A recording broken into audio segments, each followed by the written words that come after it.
Hello everyone, welcome to my channel. আজকে এই ভিডিওতে কমপ্লিট দার্জিলিংয়ের যে কটা খুব ভালো ভালো খাবারের জায়গাগুলো রয়েছে সেগুলো তোমাদের সাথে শেয়ার করব। এখন যেখানে বসে আছি সেটা হচ্ছে পুরোটাই বাঙালিয়ানা একটা রেস্টুরেন্ট। খুবই সুন্দর একটা এনভায়রনমেন্ট তোমরা দেখতে পাচ্ছ, ভিডিওর মাধ্যমে আমি দেখানোর চেষ্টা করছি।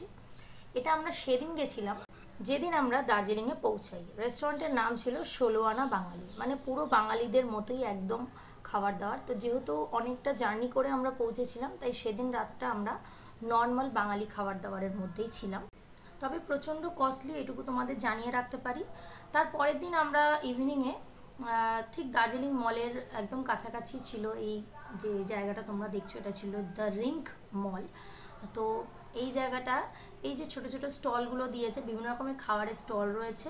তো এইখানে যাওয়ার আমার মেয়ে খুব ইচ্ছা প্রকাশ করেছিল, তো আমরা গেছিলাম। এখানে মেনলি ও মোমো খেতেই গেছিলো।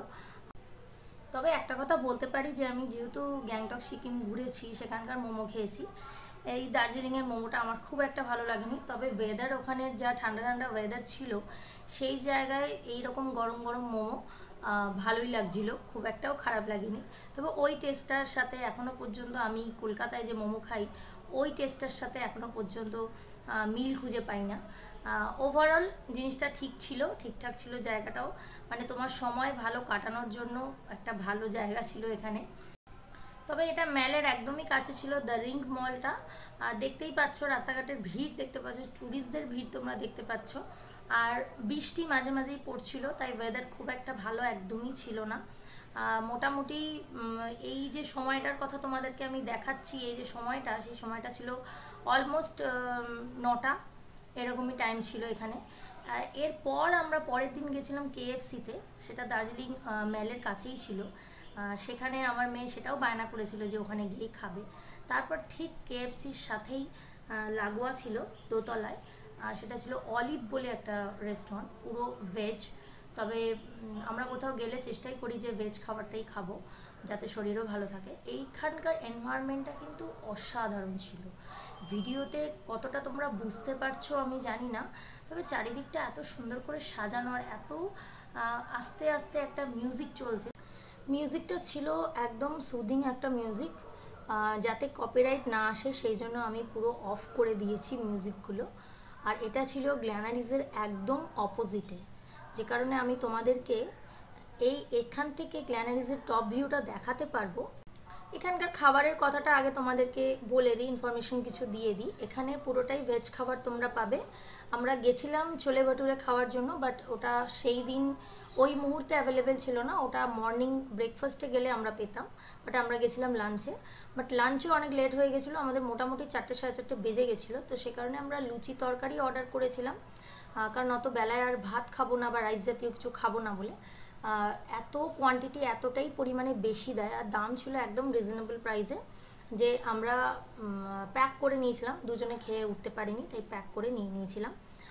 আর এটা ঠিক অপোজিটে যেটা ছিল, দেখো তোমরা দেখতে পাচ্ছ একদম গ্ল্যানারিজের টপ ভিউটা তোমাদের দেখাচ্ছি, যেখানে এখনও দাঁড়িয়ে লোকের সামনেটা ছবি তুলছে। আমরাও বেশ কয়েকটা ছবি নিয়েছিলাম। আর আর আমাদের এখান থেকে বেশি খুব একটা দূরে যাওয়া হয়নি, বিকজ সময়েরও অভাব ছিল আমাদের। আমরা খুব কম সময় নিয়ে দার্জিলিং ঘুরেছি, তাই যতটুকু দিন আমরা ছিলাম, যতটুকু তোমাদের ইনফরমেশান দিতে পারবো সেটা তোমাদেরকে দিয়ে দিই। এটা কিন্তু একটা হোটেলও বটে, এটা শুধু খাবার দাবারের ব্যাপার নয়, এখানে তোমরা থাকতেও পারো। থাকার জন্য কিন্তু পার ডে কিন্তু 4 থেকে 5 হাজার টাকা এখানে চার্জ করা হয়। সেটা আমরা জেনে নিয়েছিলাম, কারণ দেখতে খুব সুন্দর ছিল, তাই একটু ওখানকার ম্যানেজারের সাথেও আমরা কথা বলে নিয়েছিলাম। তারপরেই তোমাদের সন্ধ্যেবেলার ভিউটা দেখাই। এই যে হচ্ছে গ্ল্যানারিজ। দার্জিলিংয়ের সব ভিড় মনে হচ্ছিল যেন এখানেই চলে এসেছে। প্রচণ্ড ভিড়, কোনো রকমে আমরা এন্ট্রি নিয়েছি, বা বলতেই পারো কোনো রকমে আমরা সিট পেয়েছি এখানে।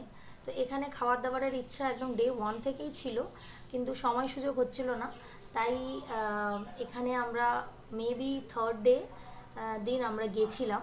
হ্যাঁ, হতে পারে থার্ড ডে দিনই গেছিলাম।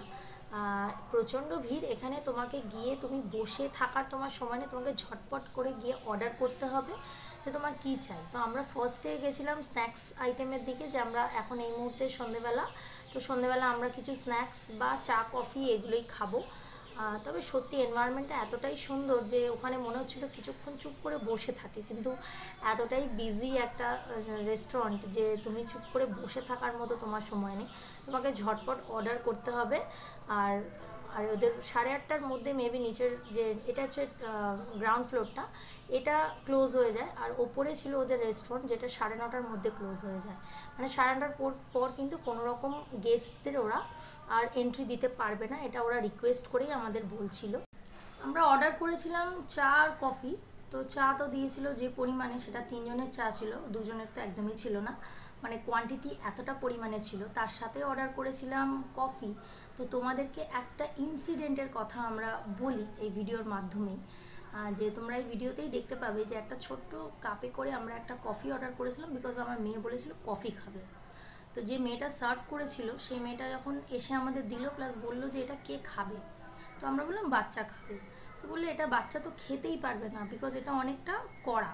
তো আমিও একটু টেস্ট করে দেখলাম সত্যি খুব কড়া, এটা ওর পক্ষে খাওয়া সম্ভব নয়। ও কী করলো, সঙ্গে সঙ্গে মেয়েটা বড় কাপের 1 কাপ গাঢ় দুধ এনে সেটার মধ্যে কফিটা মিশিয়ে আমার মেয়েকে রেডি করে দিয়ে দিল। ওটার জন্য ওরা কিন্তু কোনো চার্জ করলো না। তো এটাই ছিল ওদের ট্যুরিস্টদের প্রতি ভালোবাসা, যেটা আমাদের ভীষণ ভালো লাগলো। এই ভিডিওর শেষে আমি তোমাদেরকে ওই মেয়েটার ছবিটা দেখাবো, কারণ এই ছবিটা আমরা ঠিক তার পরপরই তুলেছিলাম, যাতে তোমাদের সাথে শেয়ার করতে পারি যে মেয়েটা আমাদের সাথে এত সুন্দর একটা ব্যবহার করলো সেই মেয়েটা কে। রাত 9টা নাগাদ চলে গেছিলাম গ্ল্যানারিজের 2nd ফ্লোরে, যেখানকার ভিডিওটা আমি তোমাদের সাথে শেয়ার করছি, বাট বিশেষ কিছু বলবো না। তোমরা এখানকার এনভায়রনমেন্টটা আগে ফিল করার চেষ্টা করো।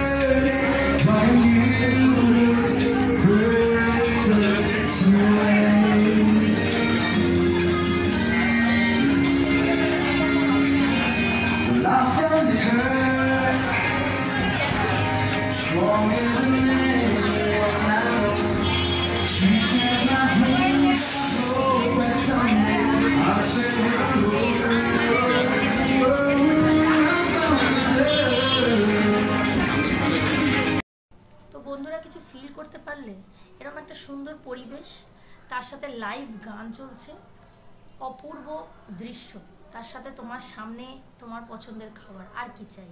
মানে আমরা ওখানে বসে এইটুকু তো ডিসাইড করেই ফেলেছি যে নেক্সট টাইম যখন যাব তখন আরও অনেকটা সময় নিয়ে এখানে সময়টা কাটাবো, সকাল থেকে রাত অবধি। মানে যতটুকু টাইম আমরা ওখানে স্পেন্ড করেছিলাম ওটা এনাফ ছিল না গ্ল্যানারিসের জন্য, ওখানে আরও অনেকটা সময় থাকতে ইচ্ছা করছিল, বাট সময়টা খুব কম ছিল।